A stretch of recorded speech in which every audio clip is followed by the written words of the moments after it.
نو د یوسف علیه السلام دی کوی ته ورلړګو او چې څنګه کوی ته ورلړګو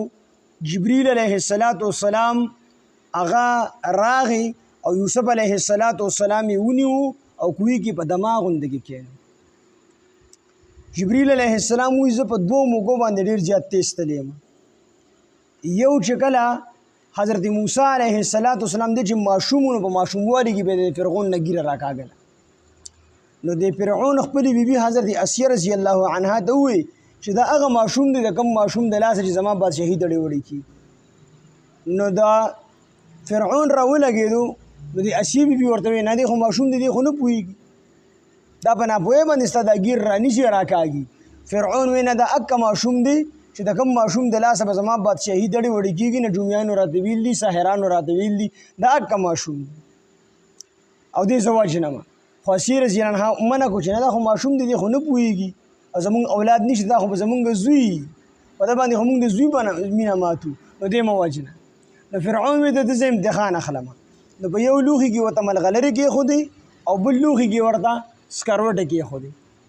فرعون اسیه رضی الله عنها ته ووایي چې که چېرې دې ماشوم د سکروټو ته لاس کړو نو دی بیا په ناپوهۍ باندې زما دا ږیره راکاږي بیا یې پرېږدمه او که نه د دې لالونو ملغلرو ته لاس کو نو دا ماشوم بیا ډېر هوښیار دی دی په هوښیارتیا سره په نابودیا سره زما دا ږیره نه راکاږي بلکې قصدن عمدن یې راکاږي زما سره دښمني ده او دا بیا اکه ماشوم دی چې د کوم ماشوم د لاسه به زما بادشاهي دړې وړې کړي. نو ده چې کله دا فرعون چې دا لالونه او دا سکروټې کېښودې نو موسی علیه السلام خو ماشوم خو پیغمبر به الله تعالی جوړاو که نه نو دی خو د ماشوموالي نوم الله تعالی د عقل او فکر ورکړي. نو د دې لالونو او ملغلرو ته لاس کو. جبرئیل علیه السلام وایي زه د اوو اسمانونو د پاسم الله ما ته حکم وکړي ورشه.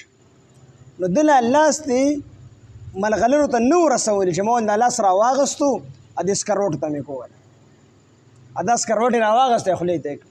د موسی علیه السلام په ژبه کې بیا وروستو متتوالی غونده کې و ځکه چې دا سکروټو سره هغه ژبه مبارکه سوځېدلې و. او یو چې کله یوسف علیه السلام په کوهي کې و او دې کوهي ته ورلړه کو نو الله تعالی ما ته حکم وکړو ورشه. نو دې کوهي ته لا نه ورسېدلې چې زه د اوو اسمانونو د پاسه نه راغلی وم او دې مې نیولې او بیا مې په ګټه باندې کېنولې. جبرئیل علیه السلام راغی دی په ګټه باندې کېنو دې کوهي کې پاتې شو. وروڼه یې راغلل د ماسخوتن ټیم او پلار ته په ژړا شو د مکر هغه ژړا یې شروع کړه او پلار ته وایي چې بابا مونږ منډې وهلې د منډو مقابله مو د یو بل سره کوله او یوسف علیه السلام و چونکې ماشوم و دې مونږ د خپل سامان د ساتلو سره لپاره د خپل سامان سره کېنو نو مونږ منډې وهلې مقابله مو کوله او چې راتلو نو شر مخ راغی او یوسف علیه السلام یې اوچت کړو ویړو را او دې چې کله یوسف علیه السلام د کوهي ته غورځو دا کمیس یې ته وکاږو او بیا په ځنګل کې ځناور مړ کو او کمیس یې په وینو کو چې کوم دی ولړو او بابا له کمیس راوړو چې بابا دا علامت دی د یوسف علیه السلام د یوسف علیه السلام کمیس دی. خو دلته کې ول الله تعالی ذهن بند کو چې ولې دا شرمخ انسانو چې دا کمیس دی روخ وکاږو دا کمیس خو په وینه باندې سور کو بابا له راوړو یعقوب علیه السلام لا او ورته بابا یوسف علیه السلام شرمخ وخړو او دا کمیس ته پاتې شوی دی دا په وینو باندې سور دی په د باندې دا وینه د یوسف علیه السلام لګېدلې ده او دا کمیس ته واخله ته په موږ باندې یقین نه کوې خدای کمیس یعقوب علیه السلام چې کله کمیس داسې اوچت کو نو هغه وفرمیل ورته یې وی چې دا خو زناورو چې زما بچي خوړو زما بچي وینې کو نو کم سے کم دا کمیس ته هغه زناور اوچت کړی نه دی که نه دی خو د زناور په زور ایست نه دی په طریقه باندې خامخا دا کمیس په شلیدو چې دا کمیس شلیدلی نه دی نو معلومه دا شو چې تاسو په خپله باندې وجلې یعقوب علیه السلام ته وفرمیل دا خبره د یعقوب علیه السلام وکړه او دوی واپس رال بیا به ګرځېده دي کوهي خوا ته یو ټیم یې وکتل نو یوسف علیه السلام په کوهي کې نشته دي غیر چاپېره ګرځېدل یوسف علیه دې خو کور ته رالل په دغه ټیم کې یو قافله راغله او د قافلې سره خپل مشکي په هغه وخت کې به د اوبو دپاره جدا کس او غونډې قافلې له به اوبه راوړئ نو هغه مشکي چې کله راغی د کوهي ته یې بوکه ورکته کړله